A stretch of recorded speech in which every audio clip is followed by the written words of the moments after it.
Hormat Bapak Kuswandi SPMSI selaku dosen tamu kita hari ini dari Balai Penelitian Tanaman Buah Balitbu Tropika Solo. Dan yang selanjutnya yang terhormat Ibu Roza Yunita SPMSI selaku moderator kita yang akan memandu acara kita pada pagi hari ini. Serta Bapak Ibu, adik-adik mahasiswa peserta guest lecture sesi 2 pada pertemuan yang berbahagia ini. Alhamdulillahirabbil alamin. Puji dan syukur kehadirat Allah Subhanahu wa taala atas rahmat dan karunia-Nya kepada kita semua sehingga kita masih diberi kesehatan dan kesempatan untuk sama-sama menimba ilmu dari narasumber kita meskipun kita melakukannya secara daring. Serta tidak lupa kita sampaikan sholawat beriringkan salam ke baginda Rasulullah Shallallahu Alaihi Wasallam sebagai junjungan kita yang telah membawa alam yang terang seperti yang kita rasakan saat ini. Acara pada hari ini merupakan serangkaian lecture genetika sesi 2 yang diselenggarakan oleh Program Studi Agroekoteknologi Fakultas Pertanian Universitas Andalas. Acara lecture sesi 2 ini mengusung tema pewarisan genetika Mendel dan perbaikan karakter pada tanaman buah pada perakitan varietas hibrida semangka dan melon. Ini disampaikan susunan acara kita pada pagi hari ini. Yang pertama pembukaan oleh MC yang sedang berlangsung. Kemudian sambutan dari Dekan Fakultas Universitas Andalas. Yang ketiga pemaparan materi oleh narasumber kita. Yang keempat sesi diskusi dan tanya jawab.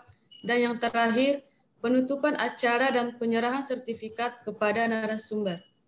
Baiklah, memasuki agenda kita yang selanjutnya, marilah kita mendengarkan sambutan dari Dekan Fakultas Pertanian Universitas Andalas yang akan disampaikan oleh Bapak Dr. Insinyur Indra Dwipa MS.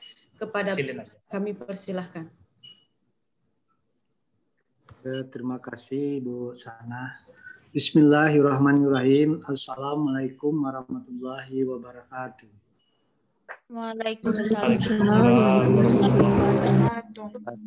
Puji syukur mari kita panjatkan kehadiran Allah yang telah melimpahkan rahmat dan karunia-Nya kepada kita semua sehingga kita masih diberi nikmat kesehatan dan dapat menghadiri kuliah tamu pada pagi hari ini.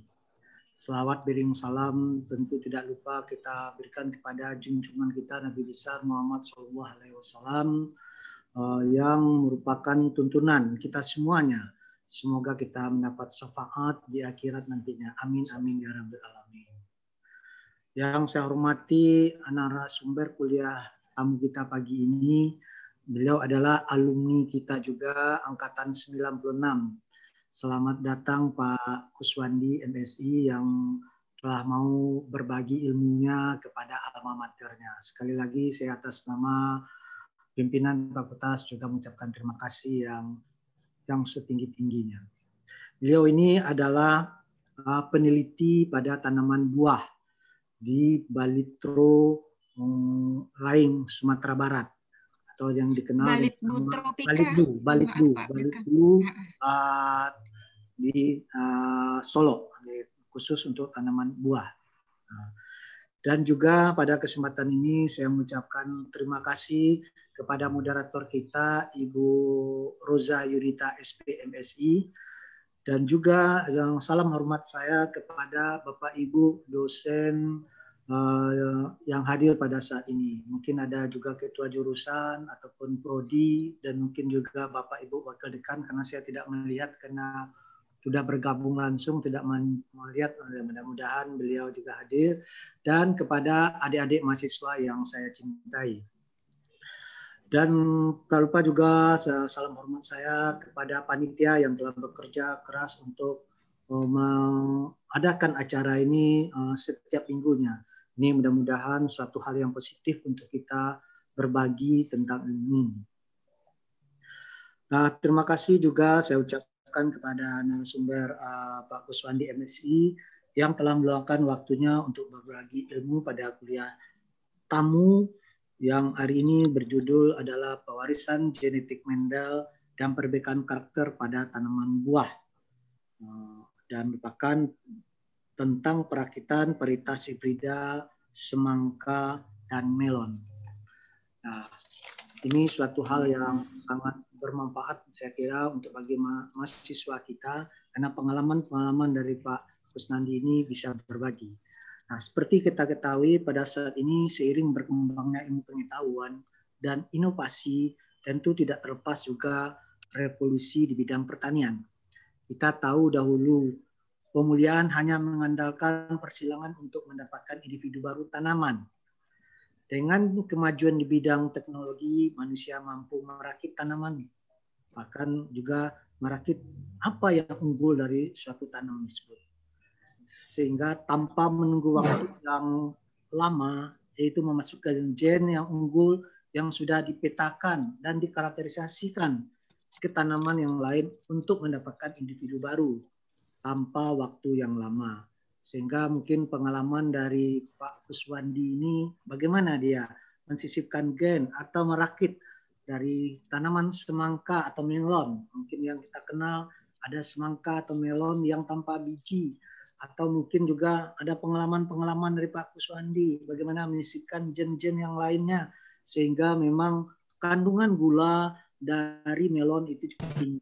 Dan bahkan seperti apa yang disampaikan tadi oleh Ibu PK Dewi juga menyisipkan vitamin-vitamin. Walaupun kita tahu di melon tidak banyak vitamin C. Mungkin ada unsur vitamin yang masih rendah yang bisa disisipkan, sehingga informasi-informasi tersebut untuk kedepannya ini sangat bermanfaat sekali bagi kita maupun bagi adik-adik mahasiswa, yang sangat bermanfaat untuk perkembangan ilmu pertanian ke depannya. Untuk menanamkan tanaman unggul perlu kita pelajari sifat unggul itu. Nah, gen inilah yang merupakan unit satu ekspresi yang akan diturunkan dari induk atau orang tuanya ke generasi berikutnya.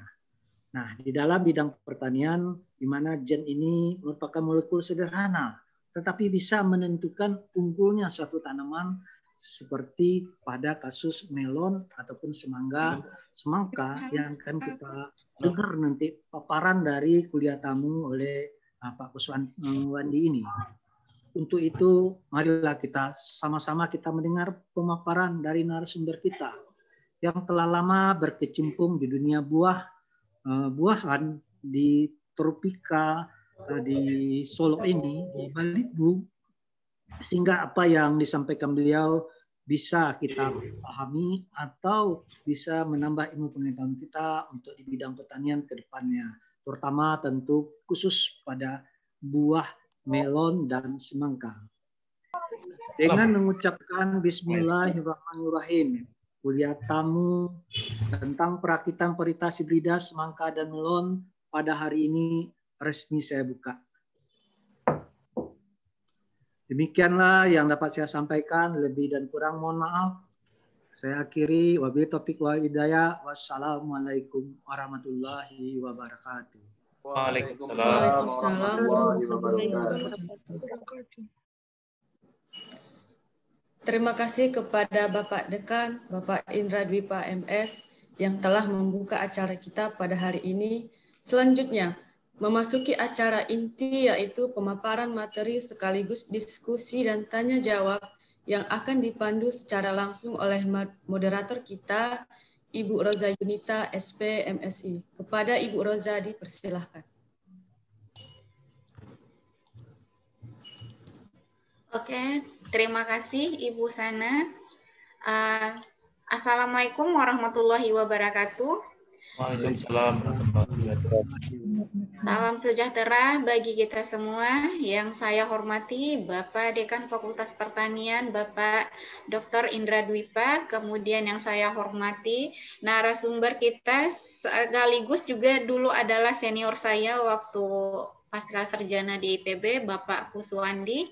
Kemudian Bapak Ibu Kaprodi dan Bapak Ibu Koordinator Praktikum Genetika, Ibu PK Dewi yang saya hormati, kemudian adik-adik mahasiswa mahasiswi praktikan genetika, kemudian Bapak Ibu dari instansi terkait yang telah bersedia ikut hadir pada acara guest lecture kita sesi 2 hari ini.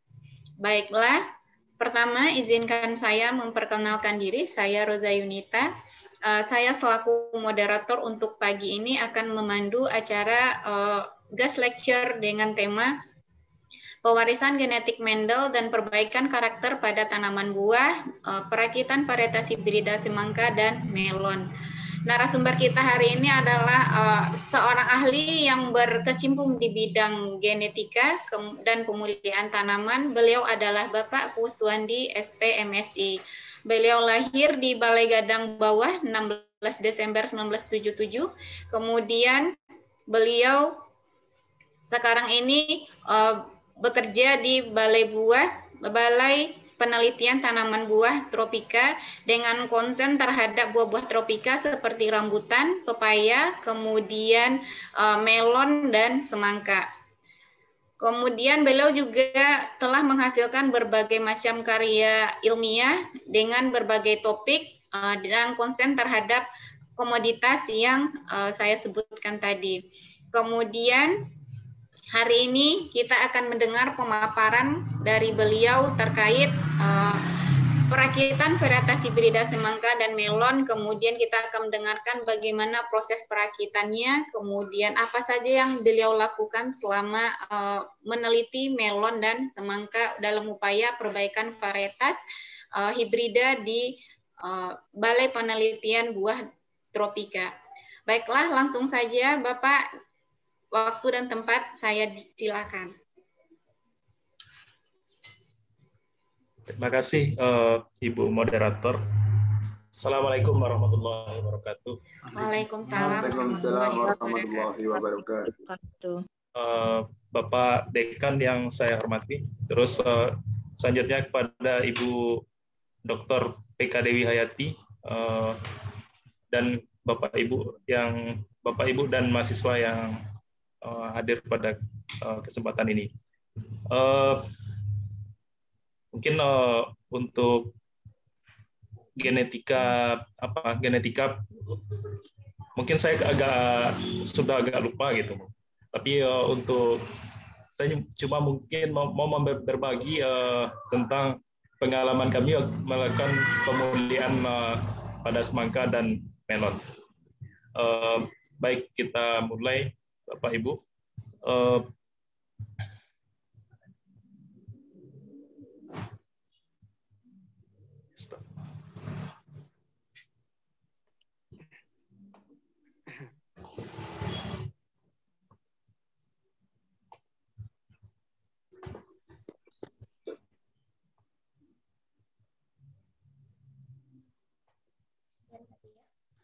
baik. Apa yang tentang saat ini saya mau menyampaikan tentang pewarisan sifat pada semangka dan melon. Kemarin itu memang cuma topiknya yang disampaikan oleh Bu Dewi. Jadi saya kira saya buat judul seperti ini gitu.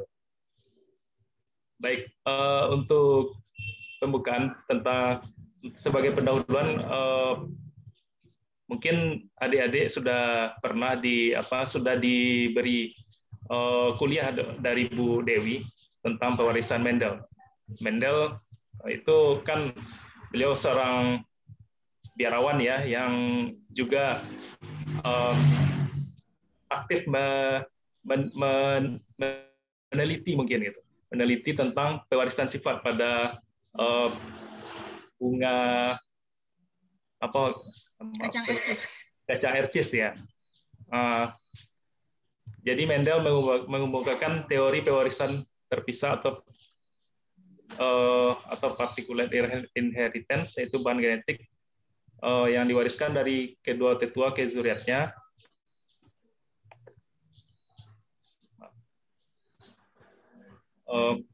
Yang tetap terpisah, tidak bercampur melebur seperti pencampuran.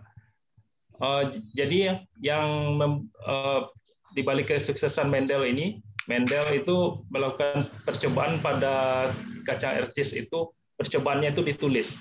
Lalu dilakukan secara sistematis. Hasil persilangannya itu dicatat detail, dan sifat-sifat yang ada pada kacang ercis atau kacang kapri ini mudah diamati. Seperti bunga yang kita pelajari di genetika dasar dulu itu, bunga merah disilang dengan bunga warna putih, nanti dapat bunga warna oranye atau pink gitu. Lalu tanamannya berupa galur murni, yaitu tanaman yang telah diserbuki atau diserbuki sendiri selama 7-9 generasi, sehingga mana ya cara ini? Maaf. Oke.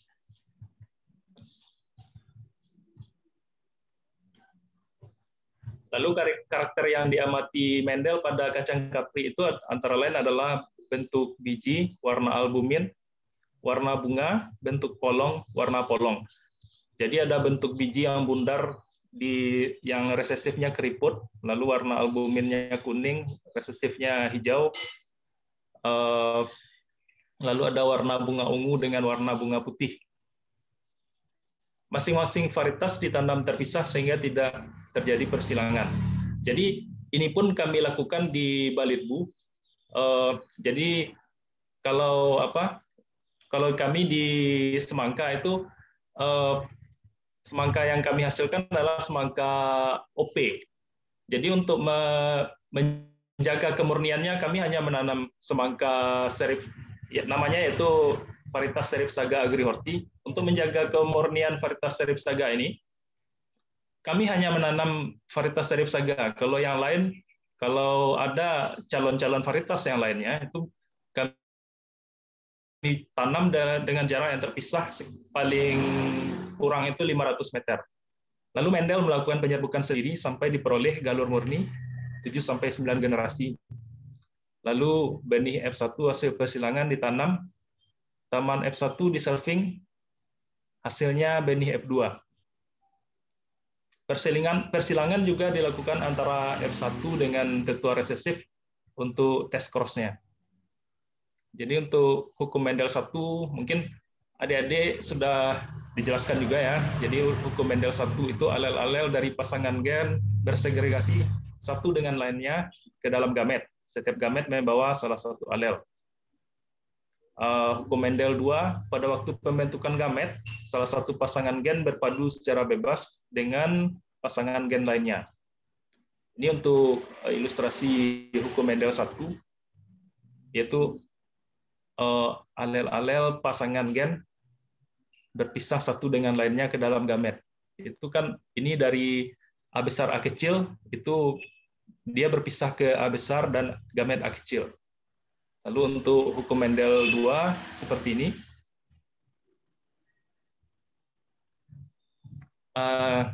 Mungkin kita lanjut saja ke pemulihan semangka dan melon yang kami lakukan di Balitbu. Semangka dan melon merupakan tanaman menyerbuk silang yang umumnya yang bisa kita katakan genotipnya heterozigot. Jadi setiap kali selfing, ini menurut yang saya baca di bukunya George Aquah 2007, setiap kali selfing heterozigositas tanaman akan turun 50% dan homozigositasnya akan meningkat 50% dari generasi sebelumnya. Lalu selfing berkali-kali akan menghasilkan depresi inbreeding. Depresi inbreeding itu ya semacam bentuk stres lah gitu kan, yang menghasilkan berbagai karakter yang berbeda dari tetua yang disilangkan. Mungkin dia jadi untuk ukuran jadi kecil-kecil atau daunnya jadi sempit gitu. Lalu ini penurunan heterozigositas itu dari generasi ke generasi kalau kita melakukan selfing berkali-kali. Jadi di generasi F1 itu untuk yang heterozigotnya itu masih 100% ya itunya. heterozigositasnya. Lalu ketika kita selfing nanti di F2-nya atau di S1 itu heterozigositasnya sudah menjadi 50%. Begitu terus sampai ke bawah sampai akhirnya heterozigositasnya itu sudah sedikit sekali. Di F5 itu sudah 6,25%. Untuk di melon beberapa pihak ada yang mulai menyilangkan galur F5 itu atau S4. Kalau kami memulainya nanti dari F6 atau dari S5 untuk disilangkan untuk menghasilkan calon varietas baru. Soalnya kami punya melon yang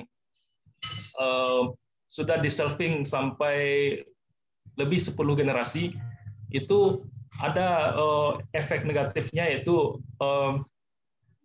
bunga jantannya steril. Jadi kalau kita mau membuahkannya harus memakai bunga jantan dari varietas lain.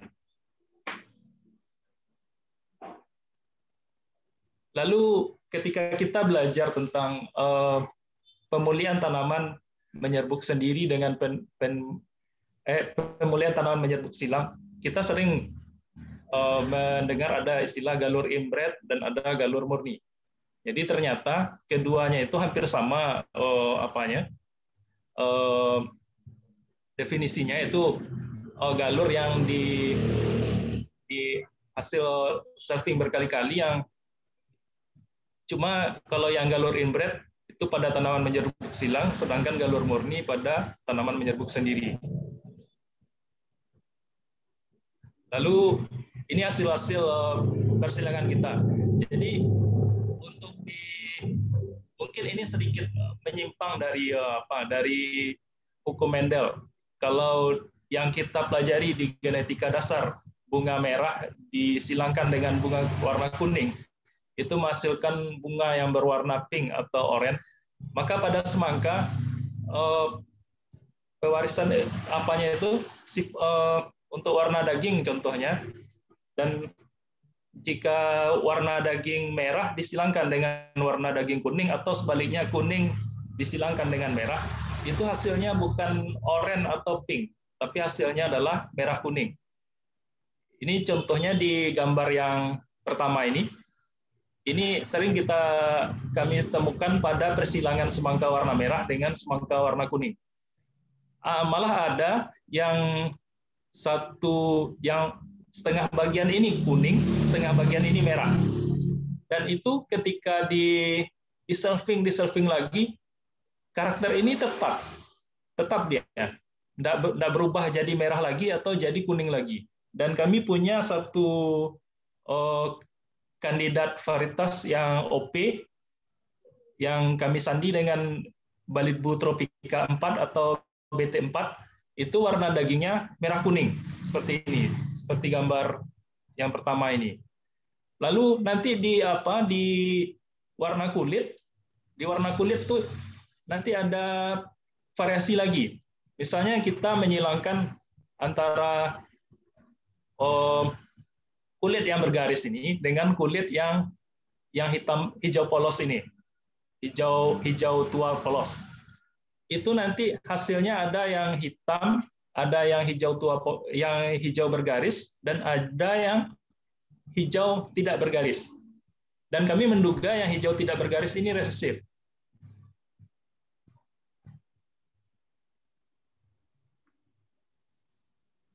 Ini yang saya maksudkan tadi, yaitu yang sebelahnya ada yang warna merah dan sebelahnya warna kuning.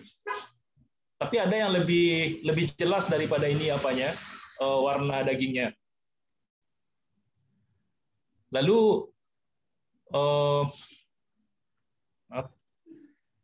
pada pemulihan kan kita mengenal ada istilah heterosis, ya, itu perubahan karakter turunan yang berbeda dari tetuanya. Lalu ada heterobeltiosis, yaitu turunan yang lebih unggul dari kedua tetuanya. Lalu pada persilangan melon, saat ini kami sedang melakukan serangkaian persilangan untuk mendapatkan varietas unggul melon yang memiliki rasa manis. Rasa manis yang kalau menurut kesepakatan peneliti melon pemulia di Puslitbang Hortikultura, yaitu TSS-nya minimal 14. Jadi kami di Balitbu membuat idiotipenya TSS-nya 14 sampai 16 Brix. Itu baru masuk untuk kriteria melon dengan rasa manis.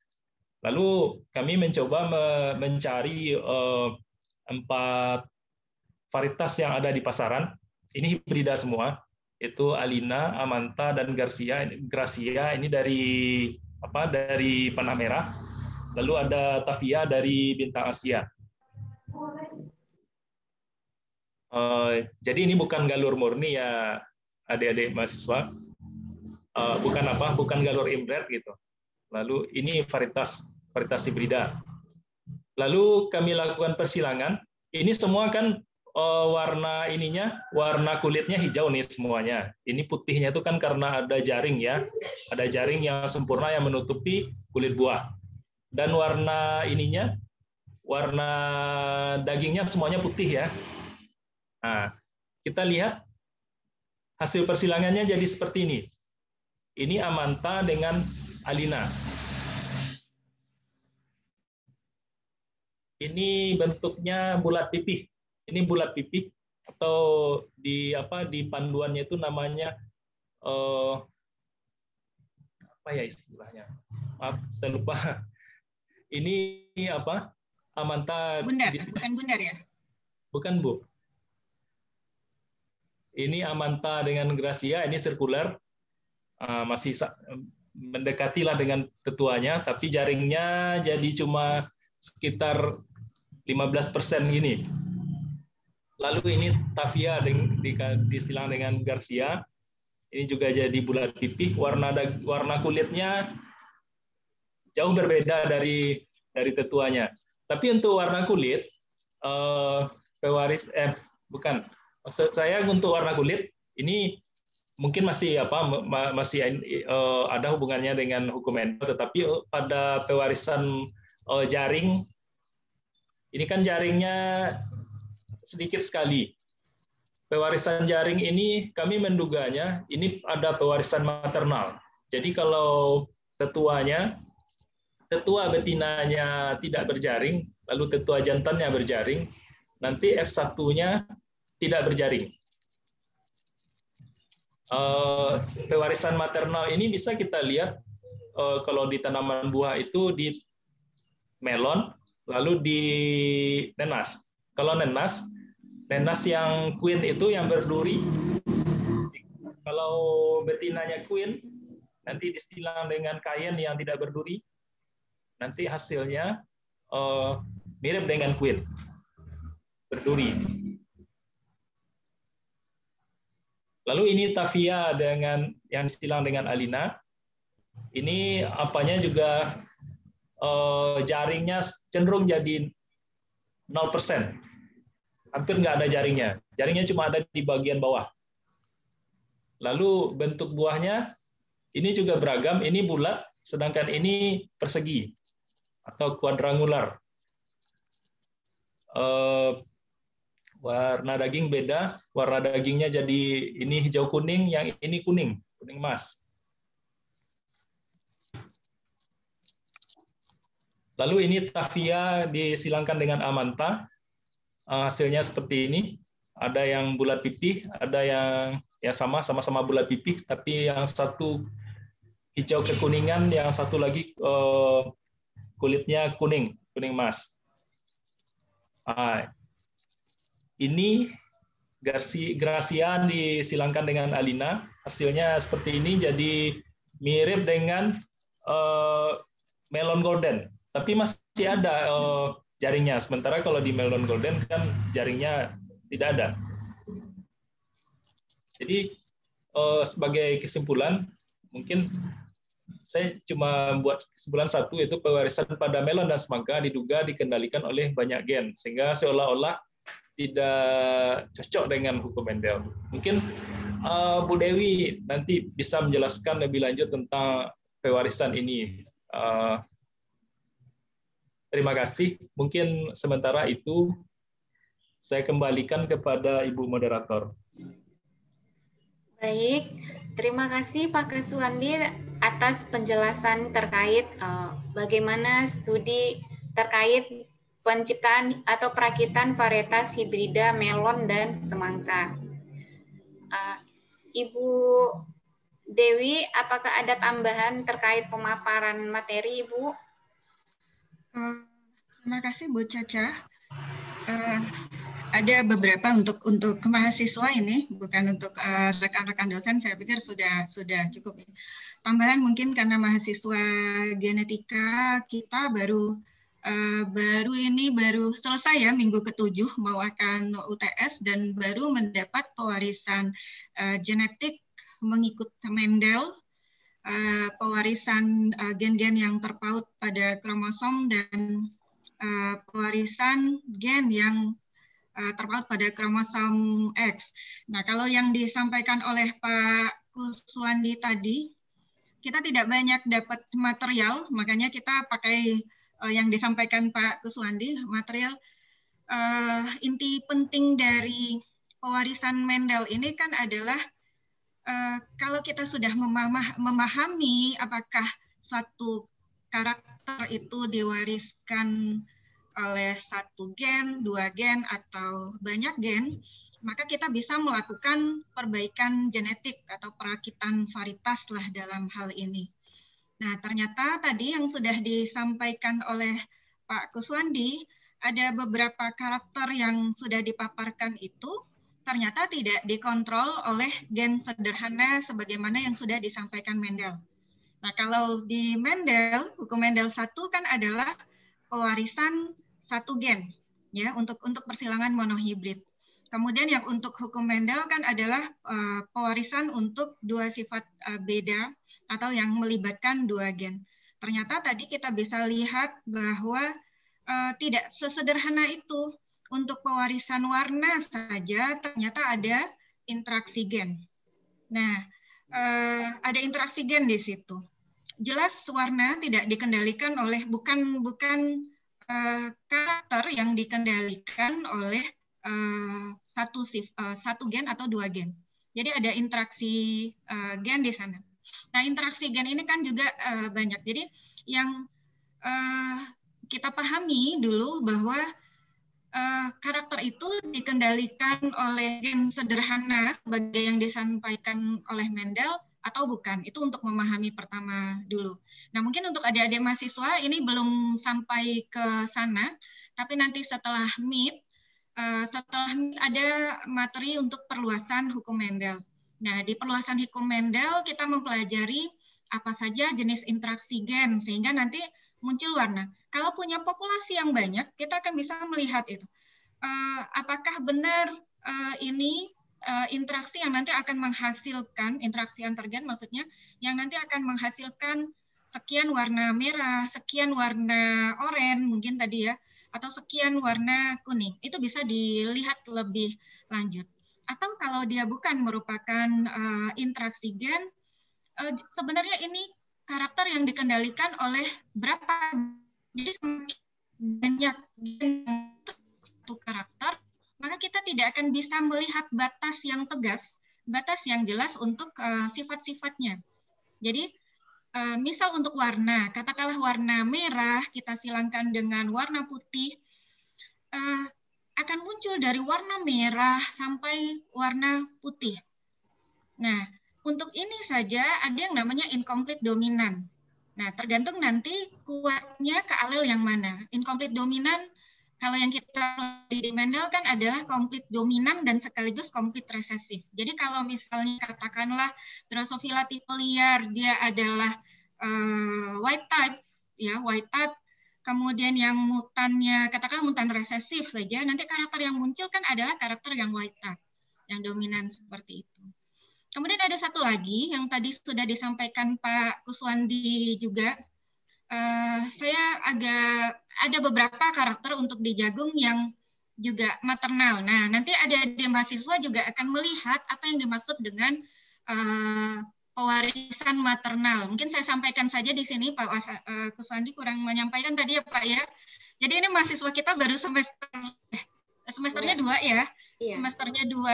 Jadi ini membuka cakrawala untuk adik-adik mahasiswa. Ternyata sangat banyak hal-hal yang memang belum kita pelajari. Nah ini yang adik-adik mahasiswa belum mempelajari, baru 7 minggu pertemuan. Ada pewarisan maternal tuh begini. Kalau induk ini induk tetua betina, ini tetua jantan, nanti karakter si anak itu akan mengikut tetua yang betinanya. Nah, akan mengikut kepada tetua betinanya. Inilah yang kita sebut sebagai pewarisan maternal. Apa saja nanti di bolak-balik dia mengikut kepada yang tetua betina. Nah, untuk beberapa karakter. Nah, tadi ternyata yang ini ya Pak Kus ya, untuk warna jaring ya, bukan warna, jaring. Keberadaan jaring ya Pak Kuswandi. Artinya kalau saya yang tidak tahu jaring ini untuk melon itu apakah penting atau tidak Pak ya? Penting Bu. Itu untuk apa Bu? Kualitas melon itu salah satunya dari jaring. Kalau jaringnya penuh harganya biasanya lebih tinggi. Oke. Nah, ini yang mungkin kita tidak tahu. Kalau kita mungkin biasa tinggal melon dimakan gitu ya. Kualitas keberadaan jaring itu penting bagi melon. Dan artinya kalau kita ingin hasil melon yang baik, otomatis kita akan memilih tetua yang punya jaring atau menempatkan buah yang punya jaring itu sebagai tetua betina. Nah, itu tadi saya tambahkan ini satu lagi, galur inbreed dengan galur murni. Nah, galur murni itu semua lokus gen ada di mahasiswa sudah belajar. Semua lokus gen pada kromosom itu dalam kondisi homozigot. Jadi semua gen di dalam kromosom itu dalam kondisi homozigot. Baik homozigot dominan ataupun homozigot resesif. Tapi kalau galur inbreed, galur inbreed, coba kalau tadi berdasarkan gambar yang diberikan Pak Kus, itu hampir mendekati 100%. Jadi dia tidak 100% homozigot, masih akan ada sisanya sekian persen yang lokus-lokusnya masih mengandung alil-alil heterozigot. Nah, ini yang baru mungkin ya untuk adik-adik yang kita kenal. Nah, Mendel itu beruntungnya adalah galur yang dimiliki oleh Mendel itu galur murni semua untuk tetua persilangan. Nah, kalau kita yang pemulihan tentu bekerja membuat galur inbreed-nya atau menyediakan galur murni. Nah, kalau di Mendel kan galur murninya sudah ada. Nah, kalau kita yang di pemulia ini membuat galur inbreed agar tetuanya itu memiliki alil-alil homozigot. Nah, mungkin itu saja untuk membuka diskusi ya Pak Kus ya. Itu menambahkan yang belum disampaikan oleh Pak Kus. Mungkin nanti kita diskusi saja. Saya kembalikan kepada Bu Caca. Terima kasih Bu Caca. Sama-sama Ibu. Terima kasih atas penjelasannya Ibu. Baiklah, kita sudah mendengar dua sharing ilmu dari Bapak Kus dan Bu Dewi. Nah, sekarang kita masuk ke sesi diskusi. Sesi pertama kita buka untuk 3 penanya terlebih dahulu. Untuk penanya silahkan raise hand atau langsung unmute dan langsung ditujukan pertanyaannya kepada narasumber kita hari ini Pak Kuswandi.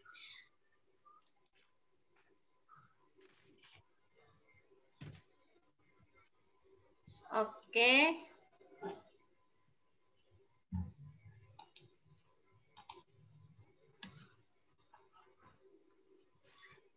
Baiklah, ini ada dari Dohan Pramudia. Dohan, silahkan disampaikan pertanyaannya, Dohan. Assalamualaikum, Pak Ibu. Perkenalkan, saya Dohan Pramudia dari Agroteknologi 2018. Pak Bu, saya ingin menanyakan tadi ada dari melon tersebut yang pewarisannya itu pewarisan maternal. Apakah sama pewarisan maternal ini dengan pautan seks pada lalat buah dan manusia gitu, Bu. Mungkin itu pertanyaan dari saya. Baik, terima kasih Dohan. Kita masih membuka 2 penanya lagi. Silahkan, terutama untuk adik-adik mahasiswa-mahasiswi perhatikan genetika, silahkan diajukan pertanyaan.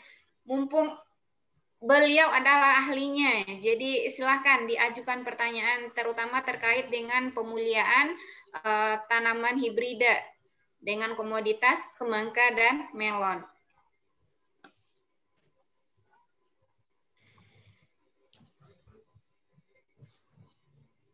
Atau bisa juga mencet mungkin ya kalau ini. Iya, bagi para peserta, Bapak, Ibu, dosen, kemudian adik-adik mahasiswa-mahasiswi, bagi yang ada pertanyaan, selain bisa raise hand, juga langsung bisa di-chat di kolom chat di link yang sudah kita berikan. Sedikit dari saya, Pak Kus, saya ingin menanyakan, tadi dari Balitbu sendiri sudah mengeluarkan varietas BT4 dengan warna buah itu merah kuning. Nah, bagaimana preferensi dari konsumen terhadap varietas ini, Pak? Apakah preferensi yang preferensi dari konsumen itu memuaskan atau seperti apa, Pak? Kemudian yang kedua, terkait pemuliaan varietas hibrida, tentu kita orientasinya itu pasti untuk mengatasi berbagai masalah seperti misalnya ada yang cekaman lingkungan seperti lingkungan Nael atau misalnya tahan terhadap penyakit tertentu. Nah, kira-kira dari Balitbu sendiri ada pengarahan penelitian terkait ke sana enggak, Pak? Gitu. Terima kasih, Pak. Sama-sama.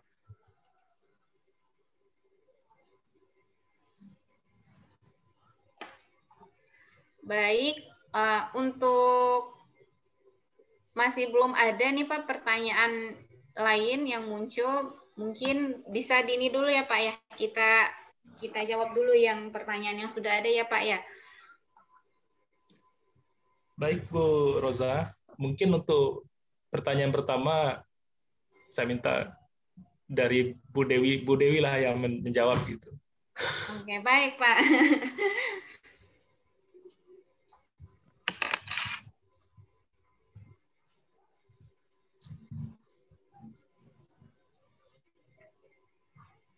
Ibu. Yang ini dulu. Iya. Ibu dulu, Bu. Yang pertanyaan pertama ini yang Dohan ini yang ini tadi ya. Apakah apa tadi ya? Yang ini Bu, apakah sistem pewarisan sifat maternal itu Drosophila sama dengan terjadi pada manusia dan hewan gitu? Oke. Ini karena mungkin Dohannya mengkaitkan dengan yang praktikum ya, praktikum dengan apakah pewarisan maternal itu sama dengan pewarisan seks pada Drosophila, pewarisan gen yang terpaut kromosom ini Pak Kus maksudnya, sex linkage. Nah, kalau Pak Kuswandi yang lebih tahu untuk tanaman semangka dengan melon, tapi kalau yang untuk pewarisan jaring tadi ya Pak ya. Jaring kan pewarisan maternal. Ya. Apakah pewarisan maternal itu sama dengan pewarisan seks? Jawabannya tidak. Tidak sama dia.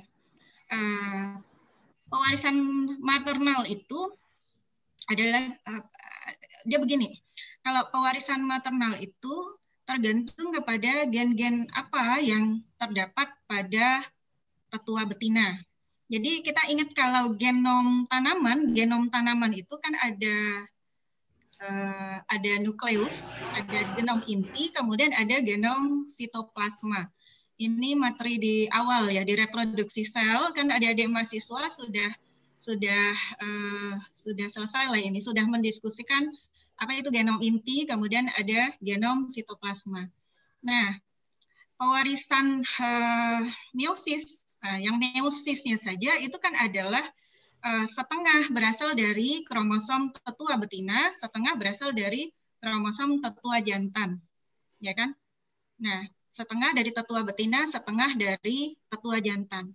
Tapi sitoplasmanya, nah, bagian sitoplasma yang di luar inti itu berasal dari tetua betina. Jadi kalau kita punya mitokondria itu selalu diwariskan dari ibu, nggak dari bapak. Makanya kan kalau nanti Dohan disuruh memilih istri yang baik, karena apa? Ya karena nanti yang akan mewariskan mitokondrianya adalah dari yang si ibu. Nah itu dia.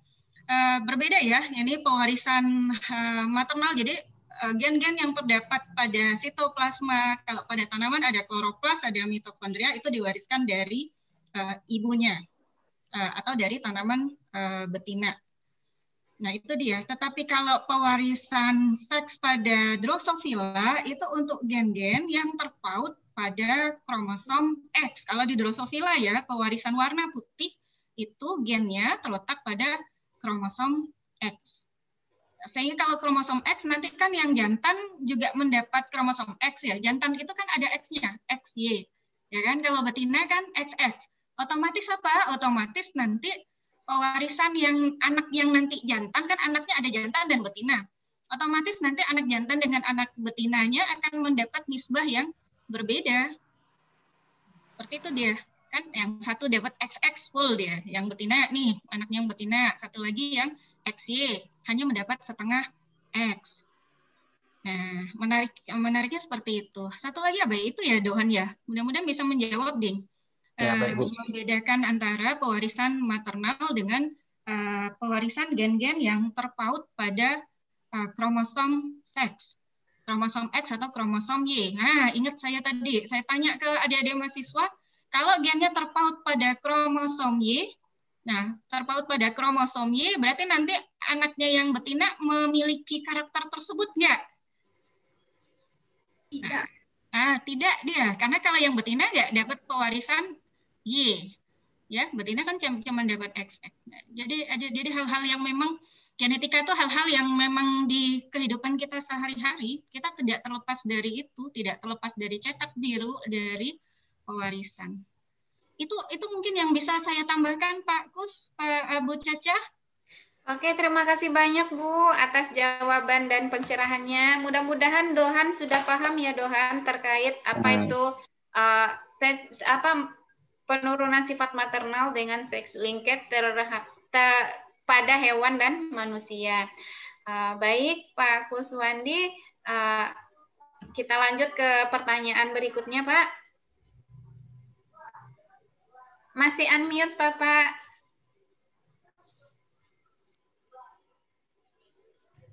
Baik, Bu Caca. Tadi tentang BT4 ya. Semangka BT4 itu belum dilepas Bu Caca. Itu baru calon varietas dan itu bukan hibrida, itu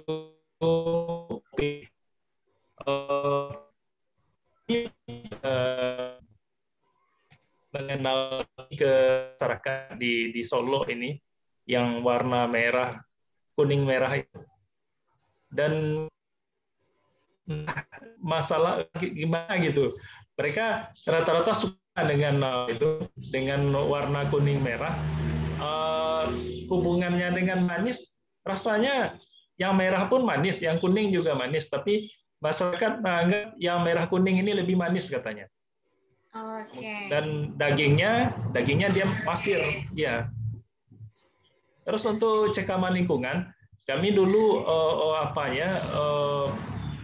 uji adaptasinya itu awalnya dulu memang di banyak lokasi, tapi karena banyak kendala teknis di lapang, akhirnya untuk pendaftarannya kami melakukannya di satu lokasi di Solo, di kantor.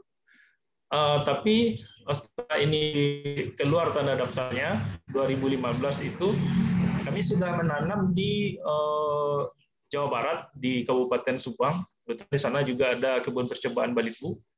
Lalu di kabupaten-kabupaten di sekitar Subang, yaitu di Indramayu, di Cirebon juga.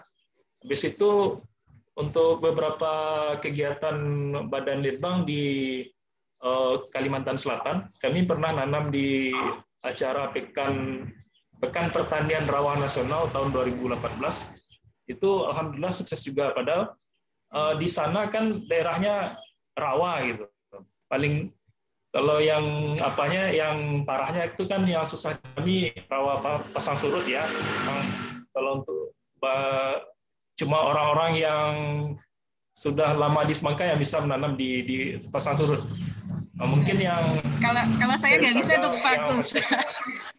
Gagal saya itu. Bisanya saya nanam semangka tuh di antara sawit. Yang pernah kami lakukan yang berhasil itu bukan di pasang surut, Bu. Jadi yang di Kalimantan Selatan yang pernah berhasil itu di rawa lebak dangkal. Rawa lebak dangkal mungkin sama dengan kondisi tanah kita yang ultisol ya, yang PMK gitu. Jadi dia di rawa lebak dangkal ini kalau musim hujan dia tergenang, ketinggian airnya sekitar sampai 30 cm lah gitu. Lalu kalau musim kemarau tanahnya retak-retak. Nah, itu yang ditanami dengan serip saga.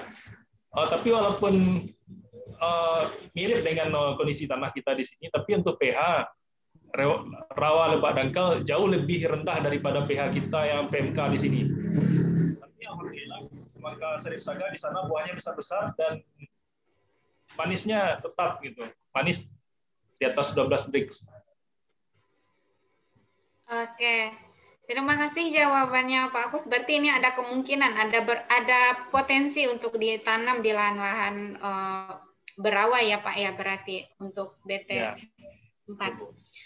Oke, Pak Kus, ini ada pertanyaan dari Bapak Rian Budi Setiawan. Nah, beliau menanyakan, untuk mengekstrak gen dalam rangka pembentukan tetua persilangan, berdasarkan pengalaman Bapak di lapangan, apakah sumber tetuanya harus diselving 8 generasi? Atau bisa langsung menggunakan varietas yang berada di pasaran meskipun hibrida, kemudian disilangkan langsung, baru kemudian F1-nya diselving untuk penggaluran? Nah, ini pertanyaan dari Pak Rian, Pak Kus. Ya, apakah mau ditanggapi dulu, Pak? Boleh. Oke. Yang mana ya Rian tadi itu?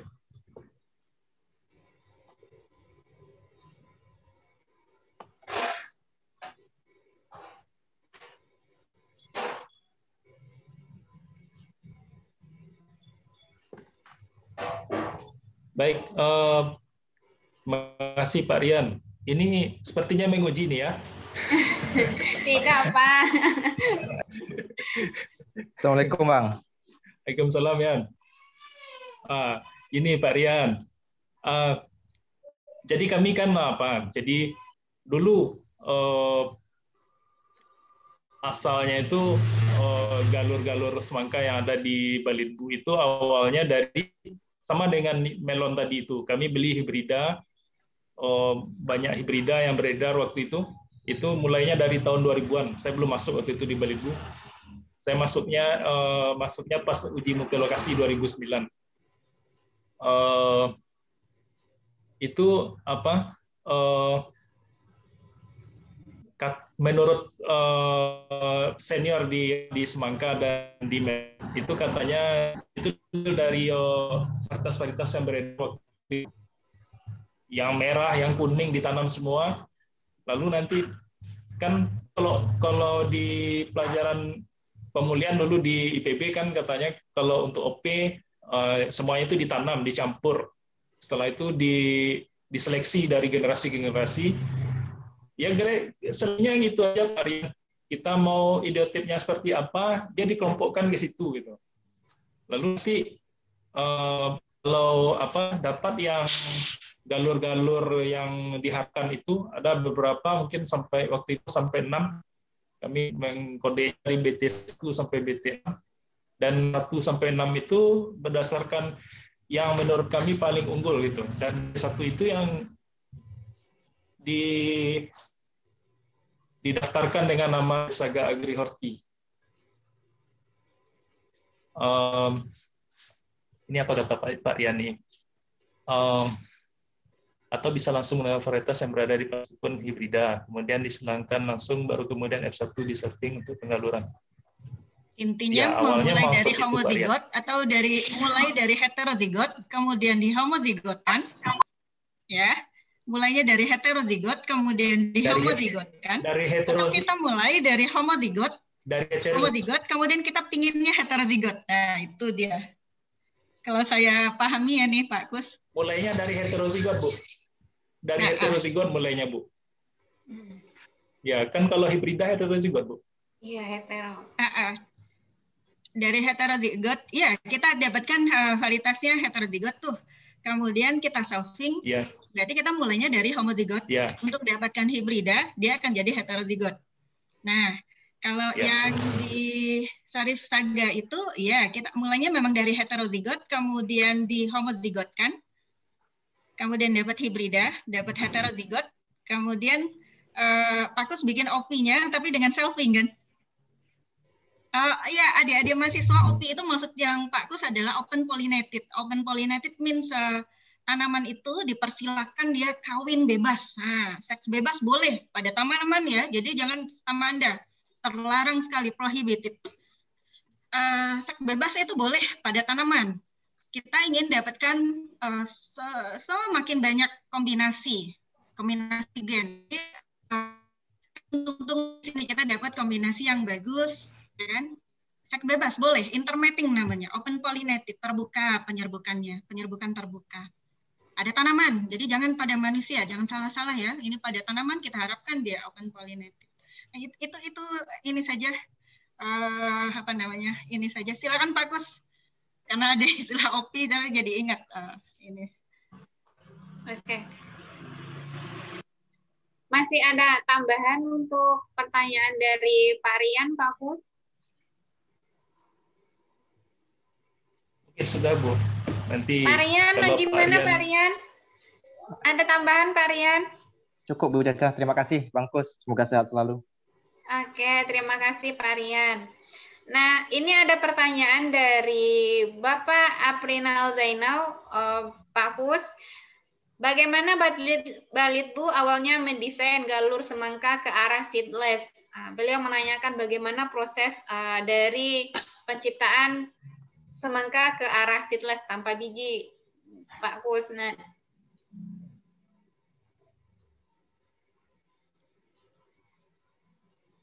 masih unmute, Pak? Mute, Pak. Di-unmute dulu. Oke.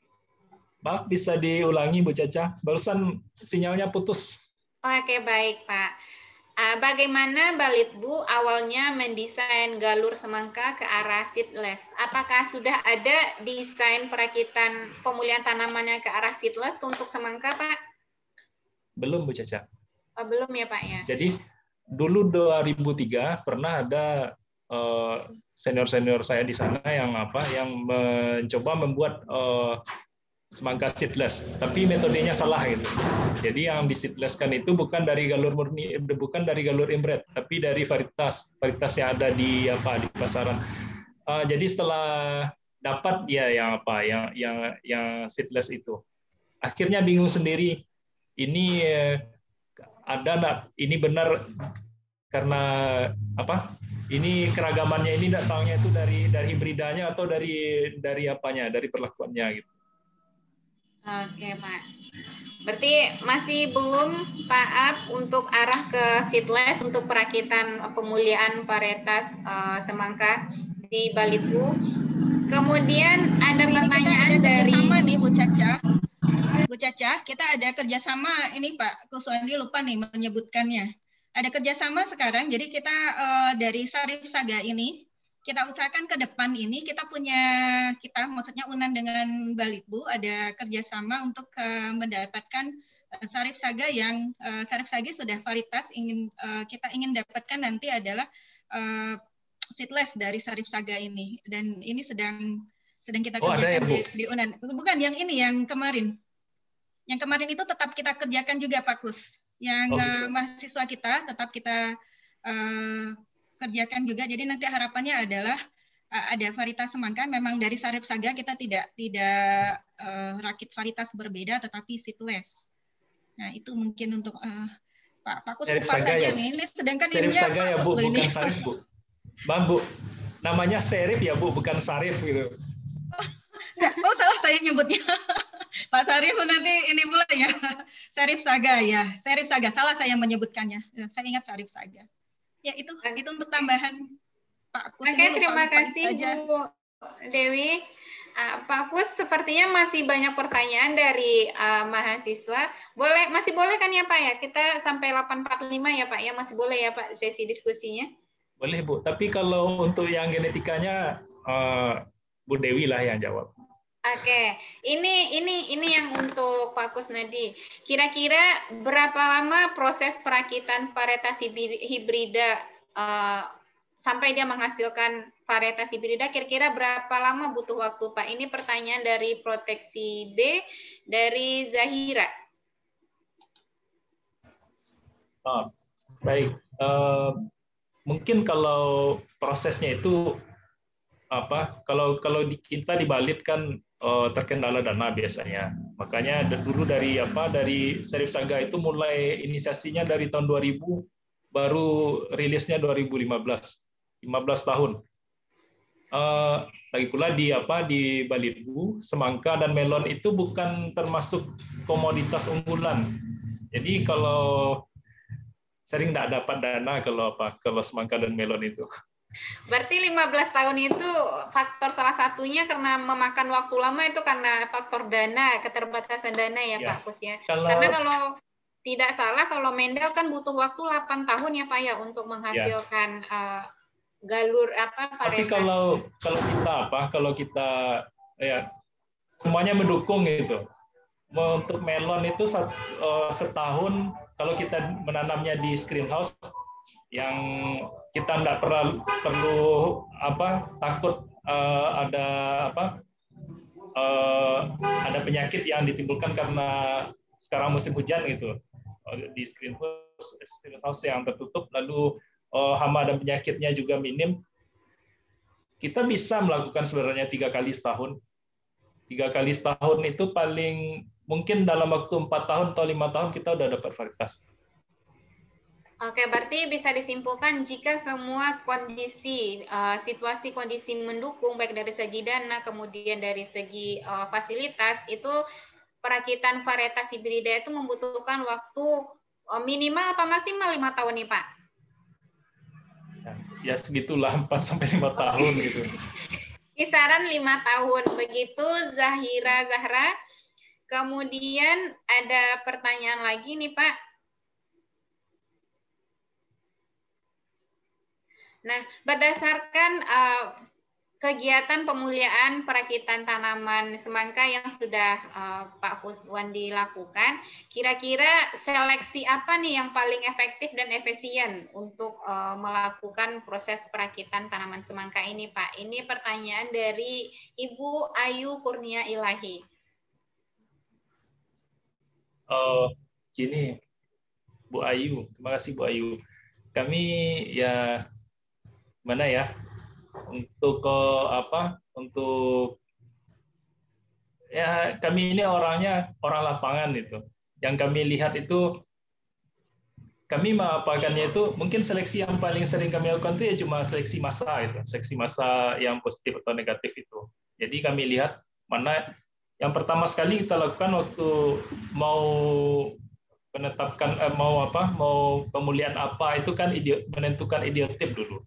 Kalau nanti hasil persilangan itu sesuai dengan idiotip, kita seleksi berdasarkan itu. Kalau yang tidak sesuai, ya kita tinggalkan. Gitu. Nah, itu aja mungkin, Bu. Berarti seleksinya masih seleksi secara ini ya Pak ya, secara manual berarti ya Pak ya, di lapangan. Iya. Oke, masih ada ini. Sepertinya topik dari Pak Kuswandi sangat menarik sekali, banyak pertanyaan. Nah, ini dari Al-Furqon. Bapak Al-Furqon. Oh, dari mahasiswa, Al-Furqon Proteksi C. Nah, terkait perakitan varietas semangka hibrida nih Pak, kira-kira ketahanan terhadap serangan hama penyakit tanamannya gimana Pak? Gitu. Kalau untuk serangan penyakit, kita kenal semua loh, Furqon. apa aja penyakit di semangka melon, di semangka itu seperti antraknos ada gitu, tapi enggak terlalu bisa dikendalikan. Yang susah itu yang kami takutkan itu cuma satu penyakit, yaitu kresek. Apa ya bahasa ininya? Kalau nggak salah itu penyakit embun bulu kalau saya browsing apanya itu, nama penyakitnya. Tapi di Jawa orang nyebutnya kresek. Kalau udah kena, dia mulai coklatnya itu di bagian tengah daun, bintik-bintik coklat. Kalau dibiarkan dalam waktu 2-3 hari, itu akan coklat semua dan dia jadi jadi crispy seperti kerupuk, dan itu mati semuanya nanti. Oke. Baiklah, semoga ini bisa menjawab pertanyaan dari Syahrul tadi ya. Nah, pertanyaan terakhir nih Pak, kita akhiri dengan satu pertanyaan nih Pak. Sebentar.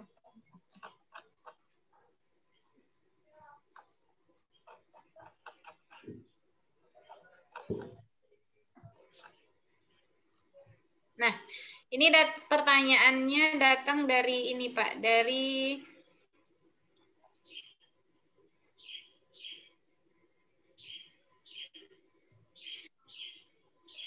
Syahrul. Dia menanyakan, ada syarat-syarat khusus nggak Pak yang harus kita perhatikan sebelum melakukan persilangan semangka dan melon?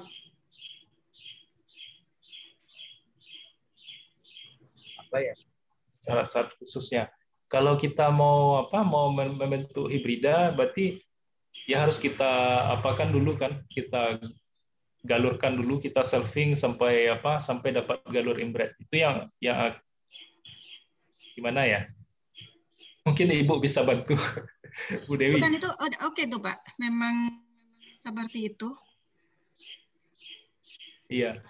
Jadi kita kalau mau menyilangkan tanaman, ya kalau untuk dapat varietas unggul, varietas hibrida, ya kita galurkan dulu dia sampai dapat galur inbred yang seragam gitu. Nanti itu baru bisa dijadikan sebagai tetua jantan dan tetua betinanya.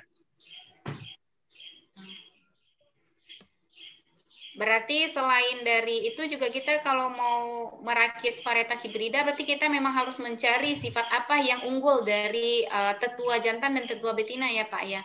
Kemudian disilangkan, kemudian apa yang akan kita dapat dari silangan hasil hibrida tersebut. Gitu ya Pak, kasarnya seperti itu ya Pak ya. Ya. Baiklah, sepertinya kita akhiri aja sesi diskusinya ya Bu ya. Ada satu nih yang menarik saya tandain nih, saya bacakan saja nih Pak Bu Caca. Izin bertanya dari Nurul nih. Yang Nurul itu Bu Caca. Ini menarik, saya lihat ini pertanyaannya satu ini. Yang Nurul itu Bu Caca. Oh iya Bu. Aca bacain apa Ibu, Bu? Bu Caca saja, Bu Caca. Oke, ini pertanyaan datang dari Nurul Khalifah Aini dari Proteksi B, Pak Kus. Dia bertanya, biasanya di pasar dia menemui melon berwarna hijau yang memiliki jaring, kemudian berdasarkan hasil persilangan yang Bapak sampaikan tadi, ada hasil persilangan melon warnanya kuning dengan jaring yang sedikit hampir mirip dengan melon golden.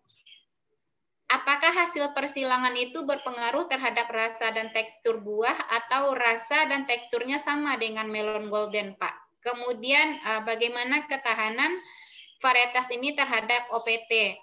Kemudian dia juga menanya bagaimana preferensi konsumen terhadap varietas ini, Pak. Banyak, ada 3 pertanyaan dari satu orang nih, Pak. Baik, yang saya tangkap ini. Terima kasih Bu Caca. Terima kasih Nurul. Jadi mana ya? Untuk rasa, dia kan ada hasil persilangan tadi yang warna kulitnya kuning emas seperti melon golden gitu. Tapi untuk tekstur dagingnya beda dengan melon golden. Melon golden itu lebih berair kan, belum baru-baru mau panen, dia baru matang fisiologis, itu aromanya udah kuat sekali. Kalau melon yang ini aromanya enggak terlalu gitu, sedang lah atau agak rendah apanya untuk aromanya. Lalu apa lagi Bu Caca? Untuk tekstur buah dan rasanya seperti apa, Pak? Rasanya mirip dengan melon biasa, enggak sama dengan melon golden. Lalu untuk penyakitnya sama dengan semangka tadi itu. Yang kami takutkan itu cuma kresek itu. Lalu kalau untuk hama ada lagi hama yang kami takutkan kalau di semangka kami tidak terlalu dengan hama itu. Lalat buah. Kalau melon sudah mulai pentil, nah itu lalat buahnya sudah datang biasanya itu. Walaupun kami kerjanya di dalam rumah kaca, tetap kami bungkus pakai plastik biar untuk meminimalisir serangan lalat buah.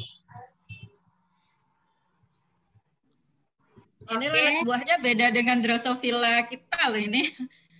Ini apa Bu? Ini lalat buahnya Bactrocera cucurbitaceae. Tadi ada soal yang saya range Drosophila itu apakah hama tanaman? Bukan ya, Drosophila melanogaster. Jadi lalat buah yang dimaksud Pak Kus beda, itu adalah lalat buah hama. Dari bahasa Latinnya beda ya. Bactrocera cucurbitaceae Bu. Kalau untuk di tanaman lain ada juga jelas bedanya itu. Ya. Supaya adik-adik mahasiswa jangan salah ya, lalat buah yang untuk praktikum itu bukan hama. Bukan hama. Beda dengan lalat buahnya Pak Kus ya Pak Kus. Iya. Oke, baiklah. Kita tutup saja untuk acara sesi pemaparan materi ya Pak Kus ya, Bu PK. Oke, baiklah. Adik-adik mahasiswa-mahasiswi perhatikan, Bapak, Ibu, kemudian Bapak Ibu peserta guest lecture hari ini. Demikianlah pemaparan dan sesi diskusi kita hari ini terkait pewarisan sifat, terutama yang berkaitan dengan perakitan varietas hibrida semangka dan melon. Kami dari panitia pelaksana memohon maaf jika ada kekurangan yang terjadi selama proses pemaparan materi dan pelaksanaan acara ini. Demikianlah saya mengucapkan terima kasih kepada Pak Kuswandi. Biasanya kami manggilnya Abang waktu di IPB, Bang Kus. Nah sekarang karena sesi formal ya Pak, ya jadi manggilnya Bapak aja dulu. Oke. Terima kasih atas sharing informasi dan sharing ilmunya Bang Kus. Semoga apa yang sudah Bang Kus sharing kepada kami, kemudian kepada mahasiswa-mahasiswi praktikan dasar-dasar genetika, itu bisa diaplikasikan dan bisa diimplementasikan ilmunya di bidang kehidupan sehari-hari. Kemudian terima kasih kepada Bu PK yang sudah mengkoordinir kemudian menstimulasi pelaksanaan acara kita hari ini. Demikian saya selaku moderator mohon maaf mengucapkan terima kasih atas perhatiannya. Saya pulangkan lagi kepada Ibu Sana Paija. Ibu Sana Paija. Baik. Terima kasih Bu Caca, menarik sekali materinya dari Bapak Kuswandi, narasumber kita pada acara hari ini. Bagaimana disampaikan oleh beliau bahwa sudah dijelaskan dari awal terkait persilangan Mendelian sampai akhirnya beliau melakukan perakitan varietas pada tanaman semangka dan melon. Nah, kesimpulan yang didapatkan oleh beliau selama melakukan kegiatan penelitian ini di Balik Butropika bahwa ternyata pewarisan semangka dan melon tersebut tidak diduga dikendalikan oleh banyak gen dan ternyata dia tidak sesuai dengan hukum Mendel yang kita pelajari selama ini, bahwa ada hal-hal khusus yang memang bisa menyimpang daripada hukum Mendel tersebut. Baik, acara kali ini berakhir sampai di sini dulu. Saya memanggil dulu Ibu Kaprodi kita, apakah sudah bergabung Ibu Nalwida? Sudah dari awal tadi saya bergabung Ibu Sana. Baik Bu, makasih Bu. Baik, untuk selanjutnya acara yang akan kita lakukan adalah penyerahan sertifikat yang akan diserahkan secara langsung Ibu Kaprodi Agroteknologi Fakultas Pertanian Universitas Andalas, Ibu Dr. Nalwida Rozen. Kepada Ibu kami persilahkan. Baik, terima kasih banyak Ibu Sana. Terima kasih kepada Bapak Kuswandi yang telah memberikan ilmunya yang sangat bermanfaat bagi kami, terutama tentunya untuk mahasiswa kami ya, karena dalam rangka kerjasama dengan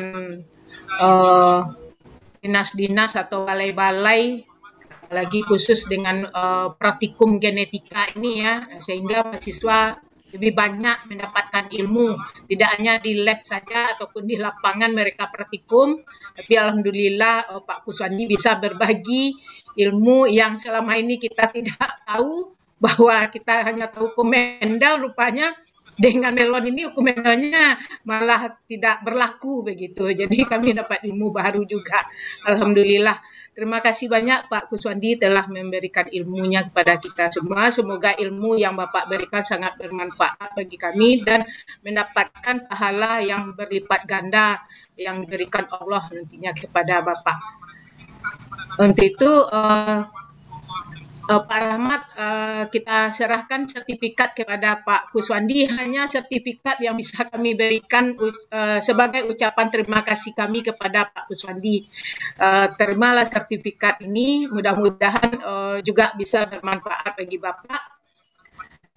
Hanya itu yang bisa kami sampaikan kepada Bapak Kuswandi. Ini sertifikat yang kita berikan kepada Bapak sebagai ucapan terima kasih.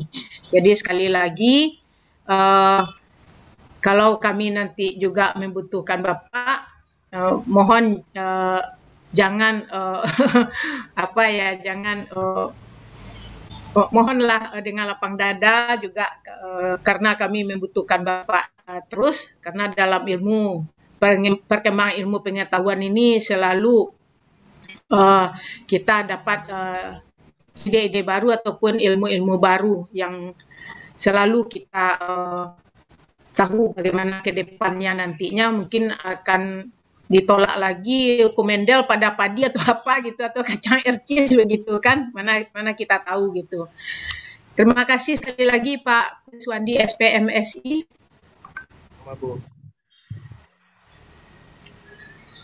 Udah Bu Sana, kita kembalikan. Baik Ibu Nalwida Rozen, terima kasih Bu. Dengan diserahkannya sertifikat oleh Ibu Kaprodi Teknologi, maka berakhirlah acara sesi 2 Guest Lecture Genetika pada hari ini. Sekali lagi kami sampaikan terima kasih Bapak Kuswandi yang sudah meluangkan waktu dan berbagi ilmunya kepada kami semua. Semoga ini menjadi ilmu yang sangat bermanfaat yang bisa kami pelajari, kami kembangkan di mata kuliah maupun di praktikum yang akan datang. Terima kasih Ibu PK Dewi Hayati yang telah melengkapi dan acara kita ini, Ibu Roza Yunita selaku moderator, saya Sana Paija Hasibuan selaku MC dari acara ini mengucapkan banyak terima kasih pada acara Guest Lecture sesi 2 ini kepada semua peserta. Mohon maaf bila ada yang kurang berkenan. Kami sudahi. Assalamualaikum warahmatullahi wabarakatuh. Waalaikumsalam warahmatullahi wabarakatuh. Waalaikumsalam terima kasih pada Pak. Bisa live ya Bu? Ya, sekali lagi terima kasih Pak Kuswandi. Mudah-mudahan ini